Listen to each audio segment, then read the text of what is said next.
This is the Oris Diver 65 60th Anniversary Edition.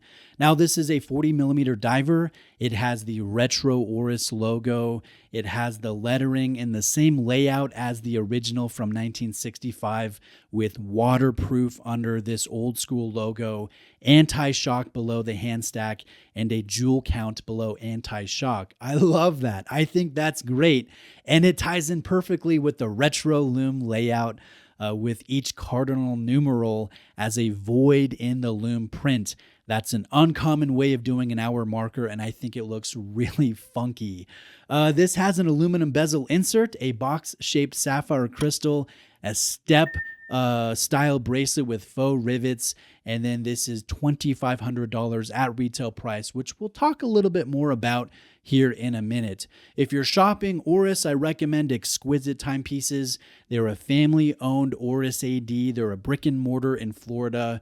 They carry 60 other brands. I've bought from them many times over the years. So if you're shopping Oris, I recommend them, and a link is below. Now, a few things I want to mention about this 60th anniversary edition. This has anti-reflective coatings on the underside of this box-shaped sapphire crystal, and I know a lot of watch collectors like that. They don't like the fact that some brands put ARC on the top of the crystal because they don't like the idea of potentially scratching that coating. So with this being on the underside, I think watch collectors will appreciate that. And it does a decent job of minimizing reflections.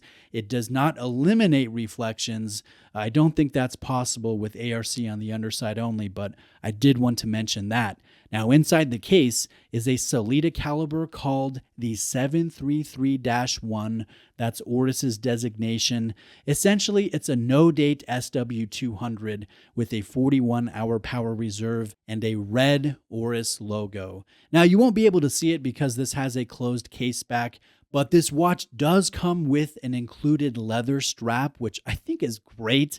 As a watch collector, getting a little extra value and versatility, but here's the kicker.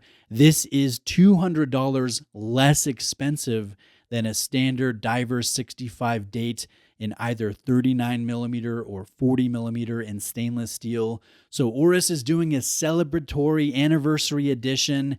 It's not limited. It has those great retro details, and it's less expensive than a standard version. So I just think that's a great move. It's them thinking about the watch collector.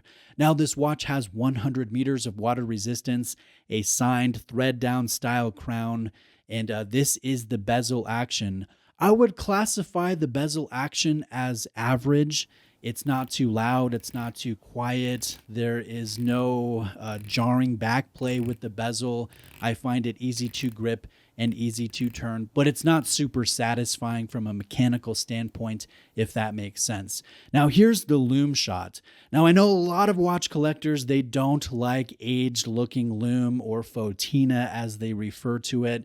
This has that old radium-style Lume, so in natural light, it's like a tannish color, a beige color, and then in low light, it glows bright, it glows green, and it's surprisingly decent. So this is the Lume shot. I don't think the old radium Lume is a deal breaker, but I would personally like to see this with a white tone Lume or a white tone color in natural light. Now, what do I love about this watch, and what would I like to see Oris do differently in the future? Starting with the positive, I just love the fact that Oris has brought back their original diver design from 1965, the same year that Seiko debuted their first diver.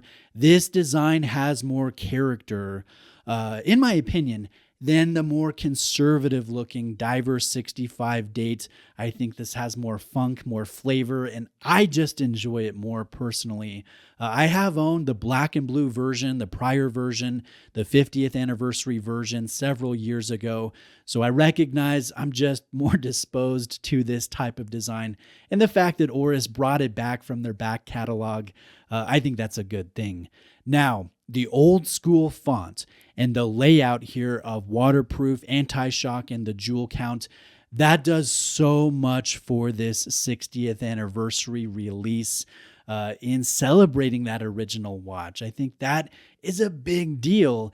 And it's one of the reasons why this is one of the best divers that celebrates vintage designs from a brand's back catalog. This is one of my personal favorites, along with the Seiko Willard, the Blancpain 50 Fathoms, and the Tudor Black Bay.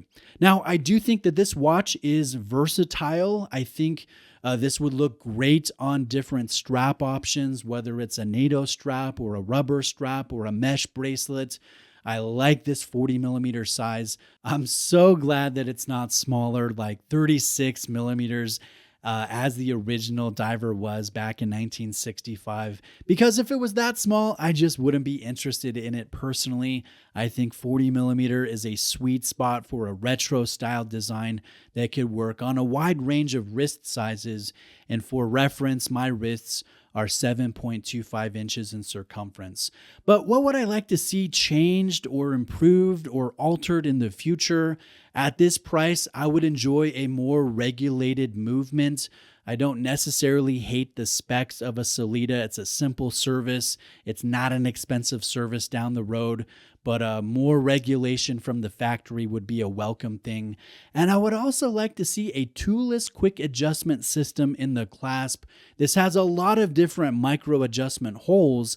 This has half links in the bracelet, so you can get a good fit, but it's just not convenient to make changes in the length or the travel of the bracelet. So I really love to see that in the future. The market has shifted that way, and I don't see it being a fad or a temporary thing. I think that's here to stay, and I do talk to watch collectors who say that if a watch does not have a toolless quick adjustment system, that's a deal breaker for them. So that's a big move. I think that's probably the biggest thing that I would recommend to Oris to improve this particular model. Now, I'll end with this one point.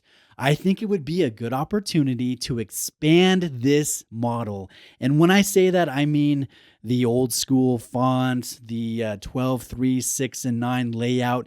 Expand this version of the Diver 65 and go really funky and celebrating the mid to late 1960s with a loud dial, maybe a tuxedo style dial where there's a bitone color application, similar to what I had with my black and blue several years ago. I think that would add a layer of fun. I'd be interested in that. And maybe consider adding a caliber 400 option for those of us who just aren't as interested in the 733-1. But let me know what you think about that. Please shout it out in the comment section. Ask any question that you may have. Like this video if you got something from it or appreciated it. And if you'd like to see more content like this, please subscribe. Thank you.